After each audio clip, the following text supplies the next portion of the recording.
So while the Harris and Tesco stories are terrific, and we'll provide pointers to some books that summarize each of those stories quite well, I want to emphasize that they're not the only ones who have built a business around a deep understanding of their customers, and by no means are they the first. In fact, the first companies that actually built a business in this manner around their customers has happened many, many years ago, and it emerges from the sector of direct marketing.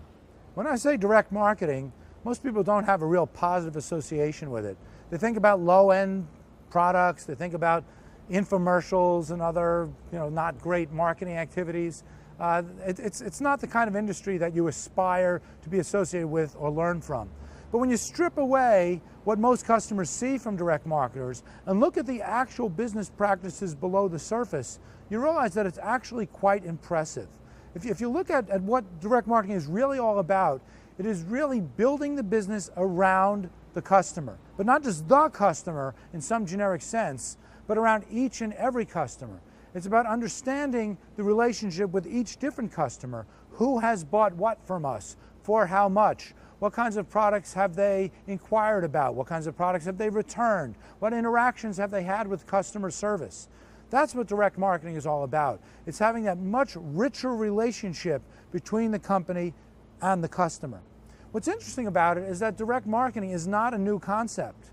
It's been around since 1967 when Lester Wunderman looked at these emerging set of data-driven business practices and said, you know what?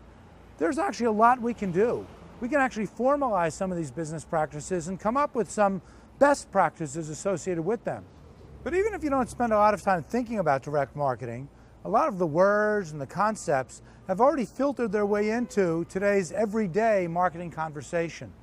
So a lot of the segmentation concepts that Barbara discussed are often associated with direct marketing, but even other expressions like customer lifetime value, something that you've heard about before and that we're going to spend more time talking about, that comes directly from the direct marketers.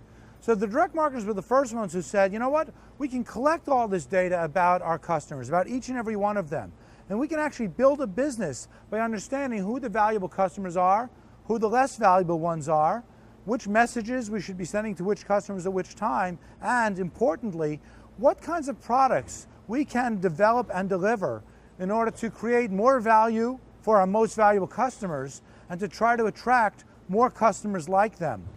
So the Harris and Tesco stories are wonderful, but they're not unique. And so I want to spend a lot of time celebrating some direct marketing practices. And I want to emphasize that a lot of firms out there today might not aspire to be direct marketers, but they don't realize it, but they are. Any company that's operating on the internet, any company that has the capability to track a particular customer over time, has the capability to learn from direct marketing. And I encourage all of you to read books on direct marketing. Even if you don't think about yourself that way, there's just so many concepts that you can learn and leverage, especially as we enter this world of big data.